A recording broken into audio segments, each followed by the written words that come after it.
Então, boa noite para todos. Vamos iniciar mais uma vez um culto do Evangelho no Lar, que nós realizamos aqui no nosso grupo de estudos, Filhos do Milênio, toda segunda-feira, né, Eli?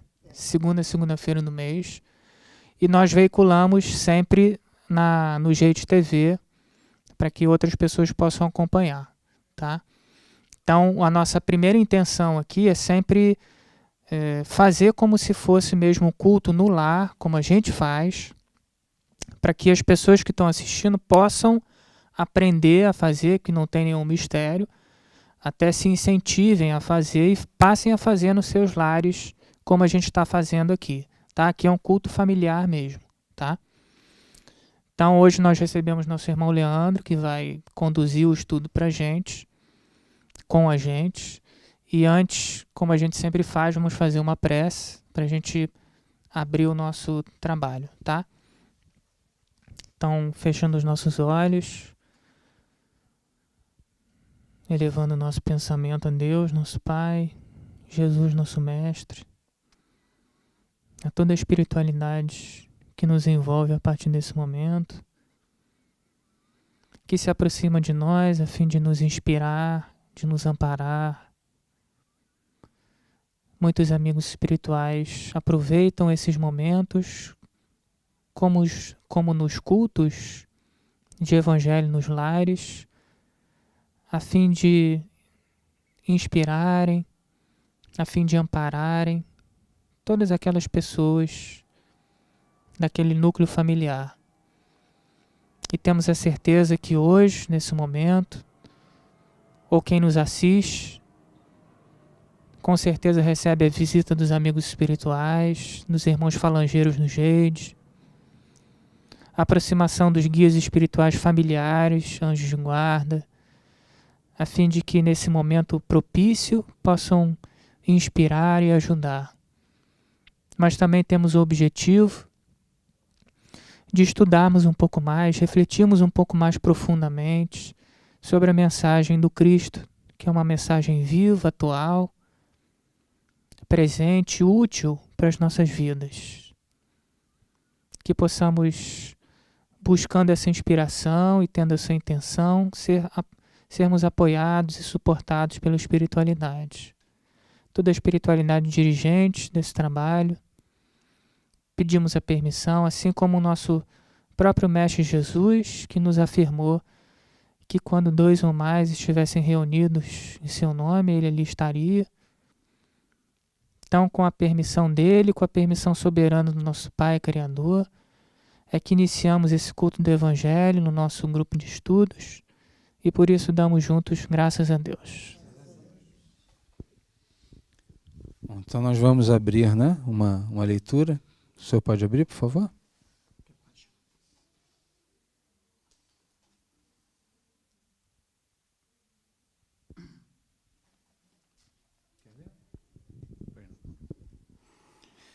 Escritura individual.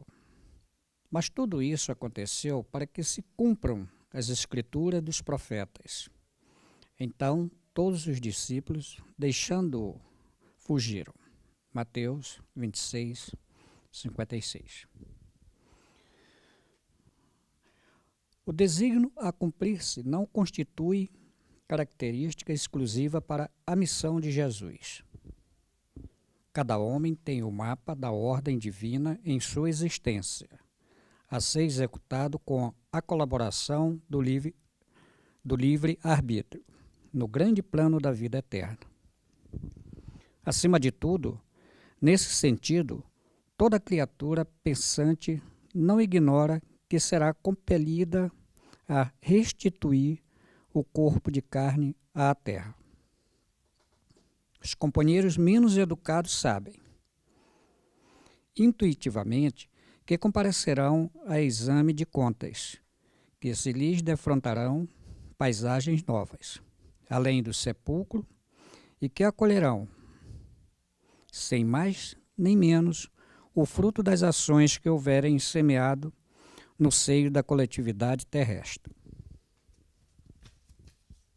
Em geral, porém, ao homem comum esse contrato, entre o servo encarnado e o Senhor Supremo.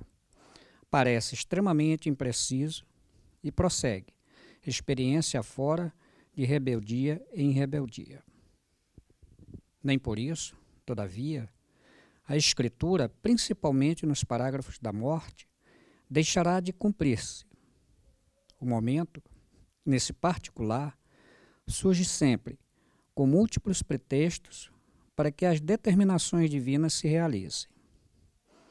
No minuto exato, familiares e amigos excursionam em diferentes mundos de ideias, através das esferas da perplexidade, do temor, da tristeza, da dúvida, da interrogação dolorosa e, apesar da presença tangível dos afeiçoados, no quadro de testemunhos que lhe dizem respeito, o homem atende, sozinho, no capítulo da morte, aos itens da escritura grafada por ele próprio, diante das leis do Eterno Pai, com seus atos, palavras e pensamentos de cada dia.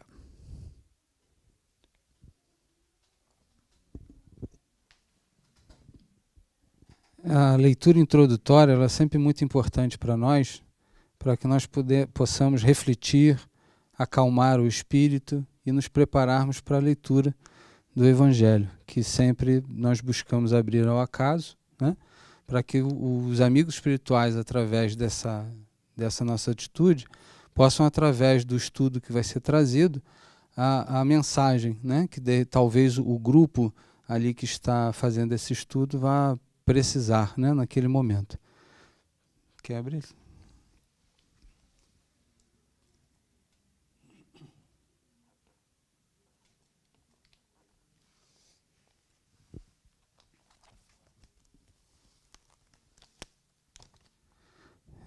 Nós caímos no capítulo 19, a fé transporta montanhas, e já nas instruções dos Espíritos, a fé, mãe da esperança e da caridade. Para ser proveitosa, a fé tem de ser ativa, não deve entorpecer-se. Mãe de todas as virtudes que conduzem a Deus, cumpre-lhe velar atentamente pelo desenvolvimento dos filhos que gerou. A esperança e a caridade são corolários da fé e formam com essa uma trindade inseparável. Não é a fé que faculta a esperança na realização das promessas do Senhor? Se não tiverdes fé, o que esperareis? Não é a fé que dá o amor? Se não tendes fé, qual será o vosso reconhecimento e, portanto, o vosso amor? Inspiração divina, a fé desperta todos os instintos nobres que encaminham o homem para o bem. É a base da regeneração. Preciso é, pois, que essa base seja forte e durável, porquanto, se a mais ligeira dúvida a abalar, que será do edifício que sobre ela construirdes? Levantai, conseguintemente, esse edifício sobre alicerces inamovíveis.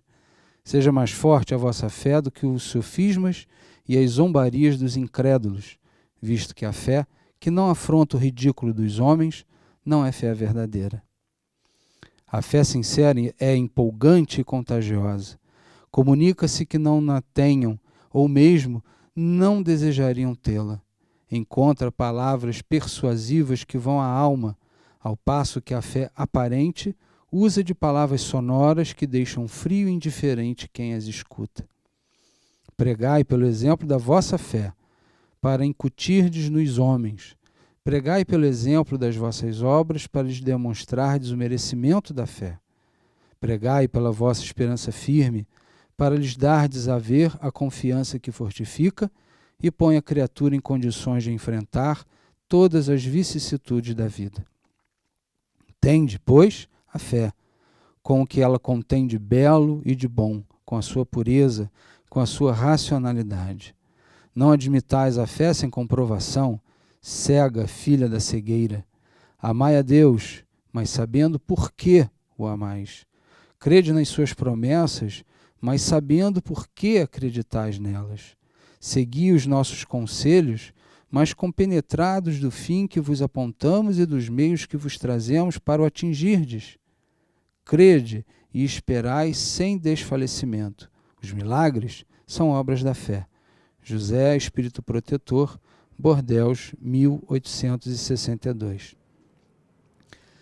Normalmente, quando nós abrimos num texto ilustrativo, a gente pode ir parando, né, parágrafo por parágrafo, para poder tentar entender o que ali está sendo colocado. Mas como caímos na instrução dos Espíritos, é bom que a ideia, né, do Espírito que está nos passando essa informação, aqui no caso José, que é um Espírito protetor, ele vem falando de algo que eu acho que ao longo da própria humanidade a gente tem um pouquinho de dificuldade de entender. O que seria a fé? A fé é igual a crença? A gente até busca em uma das nossas palavras fazer essa diferenciação, né? O que é fé, o que é crença. E o final ele coloca aqui bem claramente o que a gente precisa entender da fé. Sabendo por que o amais, crede nas suas promessas, mas sabendo por que acreditais nela. Né? Por quê? Essa palavra é terrível. Né? Às vezes nós temos as nossas dificuldades e aí nós desejamos ir para uma casa espírita, um templo religioso, a igreja católica ou qualquer outra religião. O grande mote dessa nossa busca é por que estamos sofrendo, de onde viemos, o que nós estamos fazendo aqui e para onde vamos. Então são questionamentos que são sempre os porquês da vida, né? O porquê do ser, do destino e da dor. E é interessante que a partir do momento que a gente adentra esse assunto, esse porquê, e se nós conseguimos uma resposta, normalmente essa resposta nos envia para mais uns 2 ou 3 porquês diferentes. E a busca desse conhecimento, a busca desse processo é que vai justamente nos dando esses porquês, que vai nos trazer o quê? A fé raciocinada, que é esse grande objetivo. Quando vem uma informação, por exemplo, reencarnação, a reencarnação é lógica para todo mundo? No processo de você desencarnar, né, morrer, ficar um tempo na espiritualidade e depois nascer de novo. Isso é um processo biológico, né, científico, trazido pela espiritualidade. Mas você vai encontrar muitas coisas ao longo desse processo que você precisa entender. Por que eu esqueço? Né? Por que Deus criou esse processo de reencarnação? E eu esqueço qual é a importância disso. Então, à medida que você vai dissecando, né, vamos dizer assim, um assunto, ele vai trazendo para nós um posicionamento. Então, quando eu chegar no final desse processo, desse estudo, eu vou poder dizer, sim, eu acredito em reencarnação. Por quê? É exatamente o que José está pedindo para nós aqui na nossa fé, que é diferente de crença, então. Né? Então, quando alguém disser algo para nós, eu não posso, a partir daquele momento, assumir aquilo como uma verdade só porque foi o Leandro, ou foi o Eli, ou foi o Caio que disseram, ou foi a Aline que disse. Eu preciso avaliar e eu, Leandro, preciso criar mecanismos para que aquilo se torne uma fé. E por isso que a gente vai encontrar, por exemplo, que fé vem de fides, que é fidelidade. Fidelidade a quê? A exatamente esse processo, esse aprofundamento que você faz, que você acredita, que você tenta traduzir aquilo como verdade, e a partir daquele momento, esse processo pelo qual você está vivendo, ele passa a fazer parte da sua vida. Eu acho que a fé, ela justamente vai nos trazer um socorro até nesse momento. Quando eu passo por uma dificuldade, e aí eu aprendi lá atrás sobre lei de causa e efeito, que nada acontece por acaso. Essa frase é bonita. Mas e quando eu perco um parente, né? Quando eu passo por uma dificuldade, quando eu fico doente? Até que ponto essa frase belíssima, né? Nada acontece por acaso, ela realmente está dentro de mim. Então, quando eu sou fiel, né? Quando eu produzo essa fidelidade ao ensinamento que eu estou recebendo, eu vou, então, fazer o quê? Fazer com que aquele ensinamento me ajude. Qual é o grande detalhe da doutrina espírita? É a doutrina consoladora. Então, por que ela consola? Porque eu vou entender que aquele sofrimento pelo qual eu estou passando, ele tem uma explicação, ele tem uma motivação. E não que eu vá me resignar no sentido de sentar na cadeira e deixar tudo acontecer. Não. Se eu estou doente, eu vou procurar um médico. Ele estudou para aquilo. Então eu vou despender todas as minhas energias para poder resolver aquele problema. Por quê? Porque esse meu organismo, eu aprendi que ele é emprestado. Eu preciso cuidar dele. É esse mecanismo, é esse corpo físico que ele está me fazendo alcançar isso. Foram os meus olhos físicos que me fizeram ler.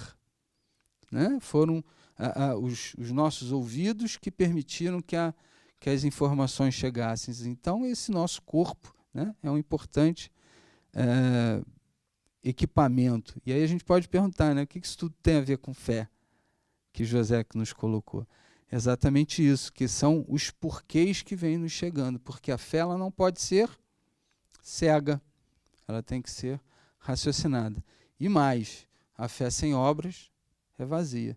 Então eu preciso construir alguma coisa com isso que eu tô aprendendo. Alguém gostaria de falar alguma coisa? A fé, ela é também... É bom que a gente acrescente que a fé ela é humana e é divina.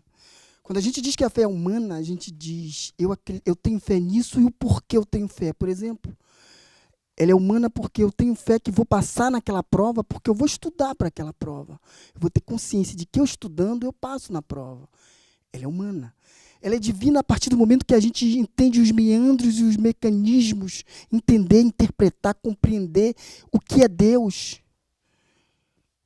De que forma se processa essa relação, como a gente se entrelaça de maneira consistente através do estudo, através dos exemplos, através do dia a dia. E aí ela é divina. Quando a gente começa a se perceber na relação com a espiritualidade, quando a gente começa a ver os efeitos da relação entre nós e os entes superiores, e as entidades superiores, e essa consistência do entendimento é a fé.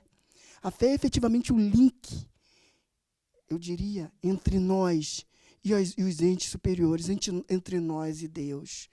E esse link é um link de consciência, é um link energético, é um link, eu diria, de amor. A fé é também a dinâmica do amor no ato de entender, no ato de compreender.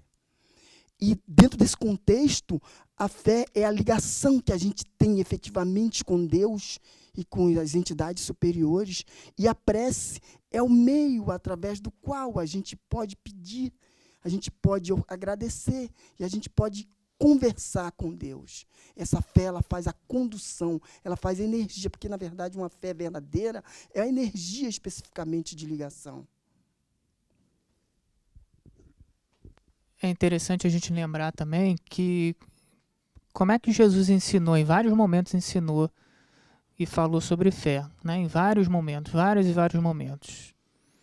Mas tem uma passagem para mim que é marcante, que é quando os discípulos estavam com ele, e aí ele estava pregando para os discípulos e falando algumas coisas que para eles eram difícil de realizar e para nós continua sendo. Falando de escândalo, de perdão, ele estava ensinando sobre isso. E os discípulos, num determinado momento, né, ouvindo tudo isso e vendo a dificuldade que seria colocar em prática, falam para Jesus, né, indagam, pedem para Jesus, então aumenta a nossa fé, aumenta-nos a fé. E aí o que Jesus faz? Conta uma parábola para ensinar o que é fé. Como é que essa fé ela aumenta? Aí ele conta a parábola, né, do servo que vai para o campo trabalhar, e esse servo volta do serviço, do trabalho, e ele senta para almoçar, para comer, antes do próprio Senhor. E aí Jesus pergunta, isso é natural? E todo mundo sabia que isso não era natural. Primeiro o servo trabalharia, depois serviria o Senhor, depois no final ele comeria, porque assim era, né, a cultura da época. E ele dando o exemplo de que a fé é assim, né? A fé é um desenvolvimento, a fé é uma aquisição, A fé não é uma dádiva. O Espiritismo racionalmente explica isso, né? A fé ela não vem porque a gente se concentra, porque a gente pede, porque a gente faz uma prece, porque a gente suplica, a gente não ganha fé. A fé é uma conquista, é uma aquisição.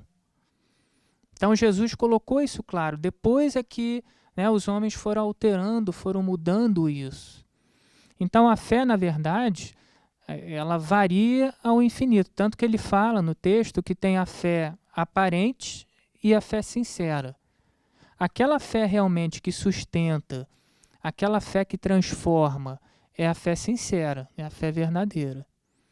A fé aparente, né, ela quer mudar a pessoa com o discurso, ela quer mudar a pessoa na marra. E a fé verdadeira muda a pessoa com seu próprio exemplo, né, com a sua própria mudança, sua própria transformação. Isso tem o poder de mudar. Isso tem o poder de ajudar as pessoas a mudarem. Tem o poder de começar a transformar o mundo devagarinho, né? Então é importante a gente pensar que a fé, né, é uma aquisição que a gente vai fazendo diariamente. Diariamente a gente vai adquirindo fé com conhecimento, né, com aprendendo a pensar e passando pelas experiências. Porque se eu não passar pelas experiências, como é que eu vou medir como é que está a minha fé? Em que nível está a minha fé? Eu preciso passar pelas experiências, até pelas dores, para eu saber como é que está a minha fé. Então é importante a gente também perceber, né, que ele está falando ali que essa fé tem níveis. E tudo é assim, tudo é um processo, né? Nós sempre trazemos essa ideia de, né, que a natureza não dá saltos.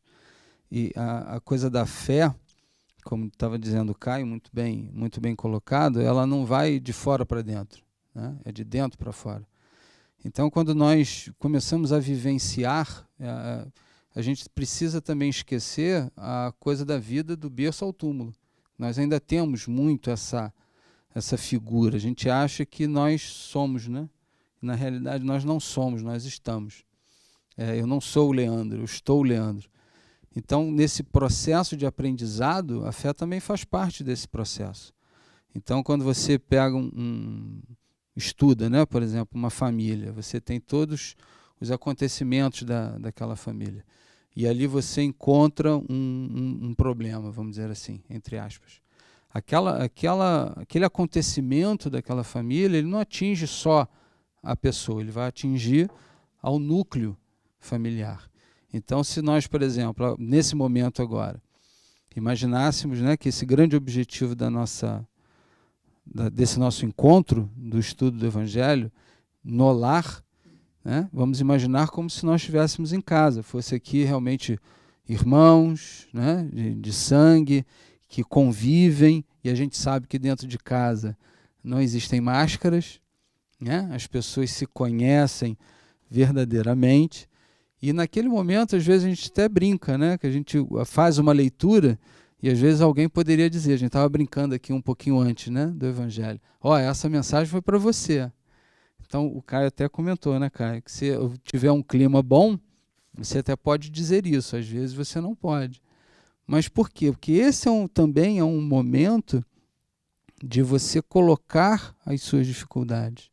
Eu acho que o Evangelho no Lar, uma figura que a gente poderia trazer, envolvendo aqui a fé, é que se nós temos uma chave física, que a gente só entra na nossa casa com essa chave, porque senão alguém pode invadir, né, a nossa casa, eu acredito muito que o Evangelho no Lar ele seja a chave espiritual da nossa casa, né? É aquele processo em que vai nos proteger. E a partir do momento que nós tivermos essa fé que a gente busca, que logo no iniciozinho, quando passa a primeira parte do Evangelho, quando Jesus diz que é por causa da vossa incredulidade, ou seja, os apóstolos não conseguiram tirar um obsessor, e aí eles buscam a Jesus. E depois eles perguntam, mas por que nós não conseguimos? Por que você conseguiu dominar esse obsessor e nós não conseguimos? E aí Jesus explica para eles, por causa da vossa incredulidade. Porque se vocês tivessem a fé do tamanho de um grão de mostarda, você poderia dizer para aquela montanha, mova-se daqui para ali, e essa montanha se moveria. E nada vos seria impossível. Quantos problemas nós encontramos nas nossas casas, né? Às vezes uma dificuldade de aprendizado de um filho, né? A dificuldade de, às vezes, você não se dar muito bem com um integrante da sua família. Isso não é tão impossível assim, né? Às vezes um irmão não gosta do irmão, o pai tem dificuldade com um determinado filho, isso pode acontecer. Então, a partir do momento que você começa a virar, a transportar esses porquês para a sua vida e ter a fé do tamanho de um grão de mostarda, que é a menor semente que possa haver, você começa a movimentar os seus problemas. O seu problema não é uma montanha? O meu problema, às vezes, não parece uma montanha gigantesca, com caminhões e mais caminhões de terra? Se eu começar esse processo de buscar esse entendimento, eu vou encher um caminhãozinho de terra e vou levar ele embora. Amanhã eu também vou fazer isso. E o que o Caio colocou, de que a natureza não dá saltos, isso é uma figura muito boa para a gente imaginar nesse momento. Às vezes o último caminhão está a quantas vidas daqui? Né? Esses caminhões, a gente vai tirando desse terreno, vai tirando esses problemas, às vezes alguns ficam para as próximas vidas. Né? Nós não somos perfeitos. E alguns de nós ainda estão aumentando, né, as suas próprias montanhas, que depois vão ter que transportar. Então, entender a fé como um simples processo, né, é um processo da nossa vida, ela faz parte da nossa vida. Eu vou começar um processo de entender melhor a fé. E talvez, quem sabe, né, através desse processo, a gente perca, né, o que a gente encontra no mundo hoje, que ainda é muita intolerância, porque não entende bem a fé. Né? Se você não tem uma fé igual à minha, você não presta. Se você não tem uma fé igual à minha, você não está perto de Deus, eu é que estou. Então, quando fala-se muito de intolerância, né, religiosa, se nós trabalhássemos a fé não como a minha é melhor do que a sua, e sim como um caminho para alcançar essa religiosidade, alcançar a Deus, talvez a gente fosse um pouquinho mais feliz e não veríamos, né, tanta dificuldade, tanta tristeza por aí. Né?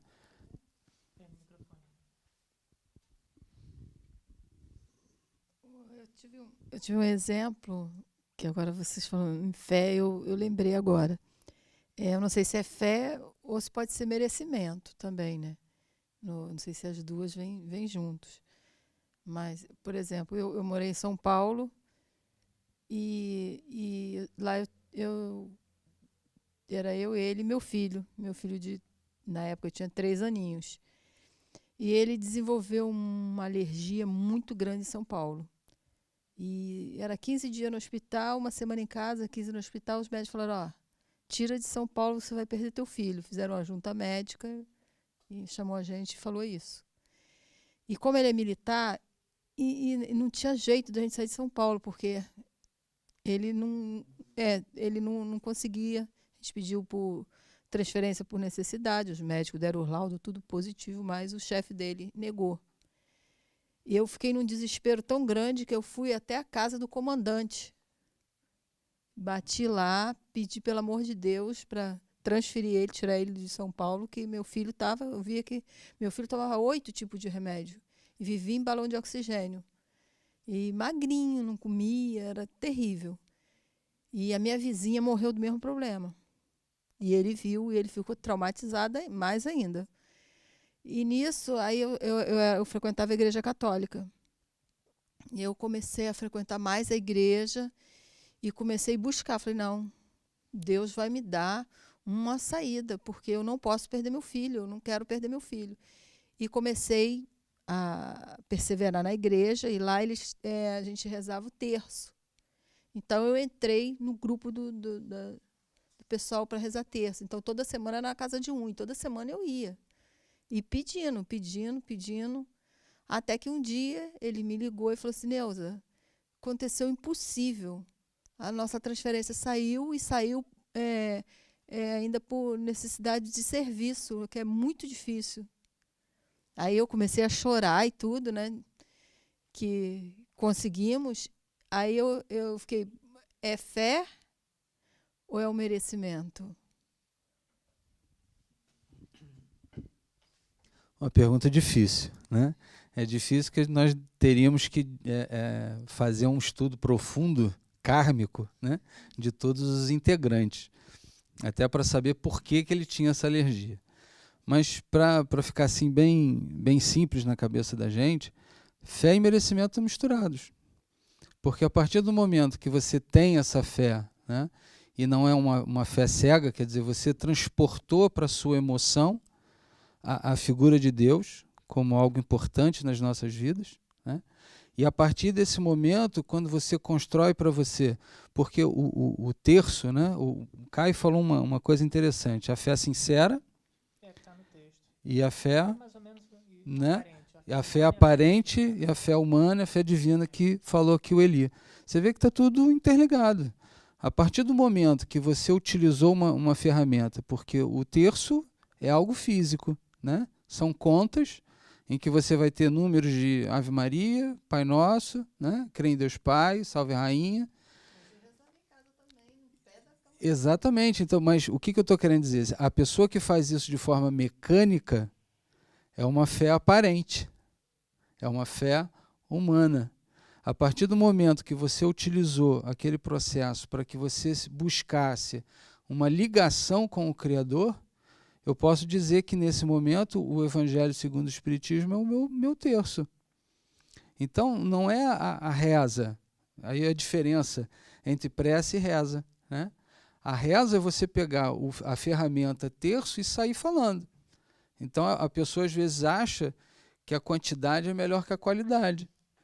E na realidade o que você transformou esse processo? Você transformou numa fé divina, onde você usou essa ferramenta não apenas para conseguir uma graça, mas para alcançar o Criador, para que você pudesse, se tivesse ao teu alcance, ter a graça de ter o problema resolvido. Então, nesse caso, fé e merecimento estão mais ou menos juntos. Foi aí que eu ganhei o Livro dos Espíritos do meu vizinho. Eu comecei a ler o Livro dos Espíritos. Olha o processo kármico aí de novo, né? Nossa irmã está querendo aqui, colocando para nós que num momento desse ganhou o Livro dos Espíritos. Na nossa escola de médiuns, no final nós sorteamos um livro. E às vezes acontece do médium, né, dizer assim, não, esse eu não quero porque eu já tenho. E aí a gente sempre explica, fala, olha, esse livro que você recebeu não é um simples sorteio, né? A espiritualidade escolheu você, escolheu o livro. Se você já tem, isso significa que ou você precisa ler de novo, né? Ou alguma informação ali está meio perdida. Então você faz o seguinte, se você tem duplicado, né? O que você faz quando a gente brincava de figurinha, né? A gente não trocava, você podia trocar a figurinha, ou então você faz o seguinte, talvez o que aconteceu com você, né? Ou então a gente vai passear e esquece o livro em algum lugar. Isso vai servir de quê? De uma sementinha de grão de mostarda, como está na nossa leitura para alguém, né? Então, você até acredito nisso, que você alcançou um merecimento por ter tido fé. Percebe? Né? Isso é muito interessante porque serve depois para nós. Uma coisa que às vezes eu gosto de colocar para as pessoas, seja na escola ou até mesmo nas palestras, a gente precisa fazer uma pergunta para a gente, né? Eu estou na doutrina ou a doutrina que está em mim? Eu preciso fazer com que essa fé faça com que eu esteja dentro da doutrina, né? Porque eu apenas vivenciar o que a gente fala, né? E de novo que o Caio e o Eli colocaram de fé humana e fé divina, fé aparente, está tudo nos nossos atos e o que está dentro do coração. Às vezes, quando a gente Quando o expositor, né, a gente está na palestra, que a gente está expondo um assunto, às vezes é difícil para a gente, porque alguma coisa você está ali falando que você tem que acreditar no que você está falando, você tem que buscar fazer o que você está falando, né? Assim como você, às vezes, na doutrinação, né? Como Jesus aqui colocou, por que vocês não conseguiram? Por que nós não conseguimos lidar com aquele obsessor? A gente pode trazer isso para os nossos dias de hoje quando a gente vai para um trabalho de desobsessão. Porque ali você tem uma pessoa que você está conversando com ela, que você está tentando. Se eu não tiver fé nas coisas que eu acredito, com que força moral eu vou ter para dizer para aquele espírito?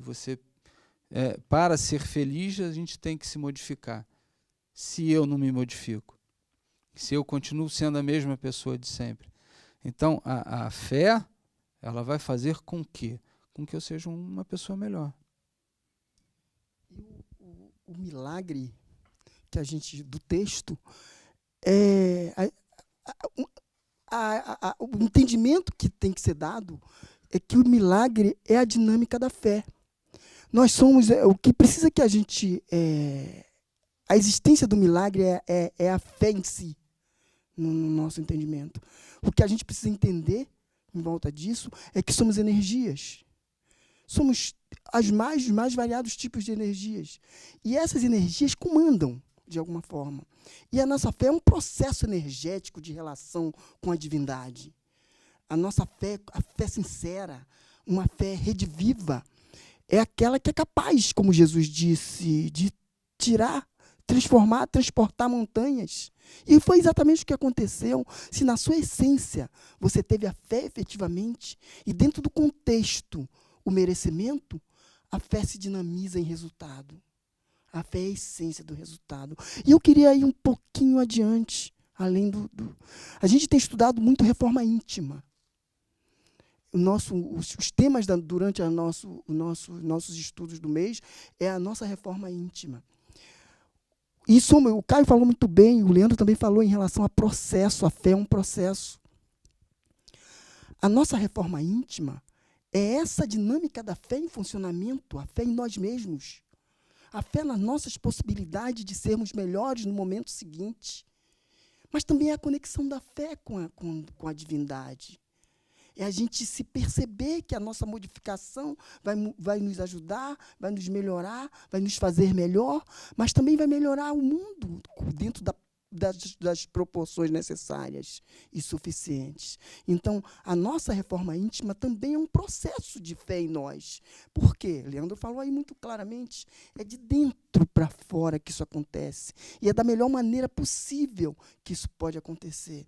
Então, a melhora de cada um e a melhora de todos, dentro da nossa própria reforma, é a essência da fé. É a possibilidade de ter mais fé. Evidentemente que a gente vem discutindo isso já há algum tempo, o Caio tem falado da nossa necessidade do estudo, a nossa necessidade de ler, de aprender, de pesquisar. A doutrina espírita ela é essencialmente ciência. Ela também é filosofia. Ela é ciência porque ela é processada e foi processada dentro dos moldes e dos conceitos da ciência. Mas ela é ciência porque também, filosoficamente, os conceitos se modernizam e se atualizam dentro de um procedimento de conhecer. Então, é preciso conhecimento numa visão mais abrangente. É preciso estudo numa visão mais abrangente. E aí as coisas se acontecem. As coisas acontecem de alguma forma, as coisas se transformam. Então, a gente vê um conjunto de fatores que, se a gente for olhar de uma forma mais holística, de uma forma mais abrangente, esses fatores levam aquilo que a gente quer. E esse caminhar é o caminhar da fé de cada um de nós, sem sombra de dúvida.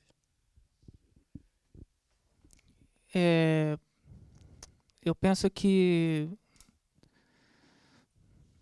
tem algumas reflexões muito boas e muito profundas que a gente está fazendo e algumas coisas que a gente talvez deva alcançar, sim, né? Que são, o espiritismo é muito racional, né? O estudo do Evangelho e o que a gente busca no Evangelho, a princípio, é muito racional. A primeira questão que é assim, que é ponto pacífico para todo mundo, né? Não há uma criatura que esteja encarnada ou talvez até desencarnada nesse planeta que não esteja sofrendo. Isso é o simples fato de você encarnar, você já está num processo de sofrimento. Você já vive uma restrição, né? Já vive um certo sofrimento. Isso é comum para todo mundo. Até desencarnado você também está sofrendo, que aí você acha que se separou e tal, que você começa a ter mais uma visão mais ampliada do que você fez e tal. Outra coisa, né, esse é o primeiro ponto. O segundo ponto é que o Espiritismo dá muita ferramenta, muita informação para a gente, muita possibilidade da gente pensar, até da gente reaprender a pensar. E isso faz o que com a fé? Isso dá a possibilidade da gente aprofundar a nossa fé. Porque essa fé superficial, né, no tempo, especificamente no tempo que a gente está vivendo hoje, que é um tempo apocalíptico, que está todo mundo passando por todas as situações, né, você encosta do lado de alguém, você vai escutar, né, os problemas da pessoa. Você encosta do outro lado, vai escutar o problema das outras pessoas. Está todo mundo passando por problema. E muitas vezes, né, todos ao mesmo tempo. É financeiro, é emocional, é afetivo, é tudo. Tudo. Então a gente tem, nesse momento, a gente talvez pudesse colocar assim, né, a faca e o queijo na mão. Por quê? A gente tem todas as possibilidades nesse momento, nessa reencarnação, de passar pelas experiências que a gente precisa. Que nesse momento são experiências para a gente definitivas, né? São escolhas que a gente precisa fazer, afirmações, confirmações nas nossas vidas que a gente precisa fazer. E por outro lado, na outra mão, a gente tem um entendimento que a gente precisa ter para aprofundar essa fé.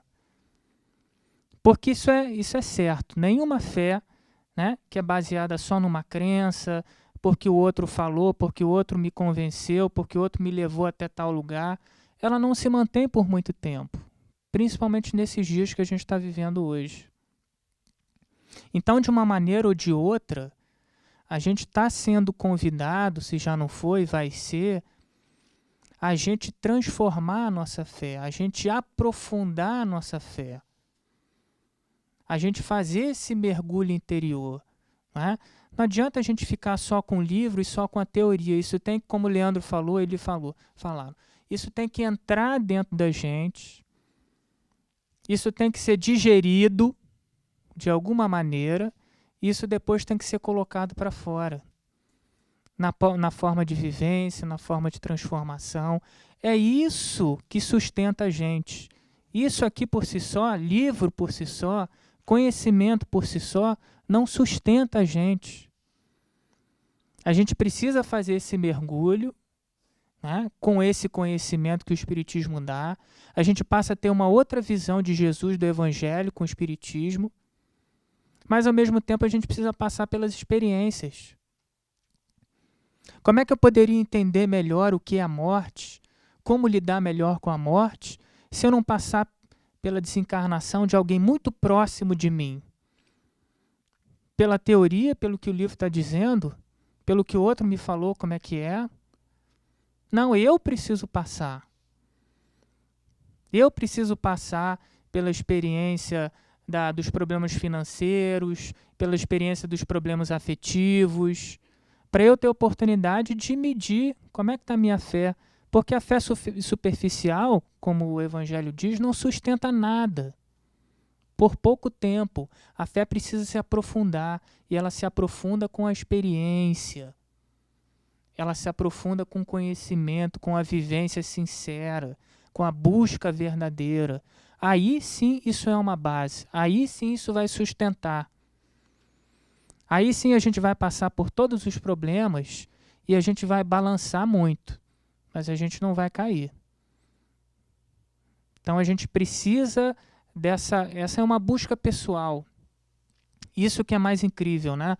O Leandro ele não pode fazer por mim. Você não pode fazer por mim. Eu não posso fazer por você. Eu posso te orientar, te falar alguma coisa, Mas isso é exatamente. Alguém pode digerir algum alimento por mim? Alguém pode respirar por mim? Não. A aquisição da fé é individual. O outro me ajuda, me ampara, me sustenta, às vezes por muito tempo. Mas tem uma hora que eu preciso desenvolver a minha autonomia, buscar a minha fé, aprofundar a minha fé, transformar a minha fé nessa ligação mesmo. A gente imagina o tamanho da fé, da fidelidade de Jesus com o Criador, que passou por segundos, né? Ele teve segundos de angústia, pedindo para afastar aquele cálice dele. E nos segundos seguintes ele pede que não a vontade dele, mas a vontade do Pai é que se fizesse, que se realizasse. Isso é um estado de fé, de ligação com Deus profunda, que a gente vai alcançar, né? Com certeza. Bom, pelo nosso momento, agora nós vamos fazer a fluidificação da água, não é isso? Vamos destampar, esse aí, ver se tá fácil de tirar. Dá uma ajudinha ali, que eu acho que ele está bem... né? É isso. Bom, nesse momento não há nenhum processo mais... A gente apenas destampa a água e nós, através de uma prece, né, de um processo de ligação com o Pai, e aí mais uma vez a gente entra aqui no nosso assunto, que é a fé, né? Então a gente não precisa saber, a gente precisa apenas entender que os nossos amigos espirituais presentes no nosso culto, na nossa casa, os nossos anjos de guarda, os protetores do nosso lar, eles estão próximos de nós. Então, nesse momento, nós fechamos os nossos olhos para que nós possamos ter a presença desses nossos amigos espirituais que sabem manipular essas energias, que vêm da natureza, que vêm do Pai, que vêm do Criador. E elas são depositadas nessa água, elas encaminham remédios ou todas aquelas necessidades que nós possuímos, que eles sabem muito mais do que nós. E essa energia nesse momento recai sobre essa água, na forma de paz, na forma de tranquilidade. Que nós possamos, Pai, sermos merecedores desse momento. Que a nossa fé se multiplique, que a nossa fé possa transformar. Falamos aqui na reforma íntima, falamos no entendimento, na fé raciocinada, que possamos transformar tudo isso em energia, que os nossos pensamentos, poderosos que são, possam recair também sobre essa água. E ao sorver dessa água, possamos ter todos esses benefícios que chegam até nós. E assim, Pai, nesse momento, nos colocando à Tua disposição para os dias que nos cheguem, para lutar, para empreender, para entender e buscar novos porquês, prepararmos os nossos espíritos para transformar essa nossa fé de humana em divina. Fica conosco, Pai, hoje e sempre. Graças a Deus.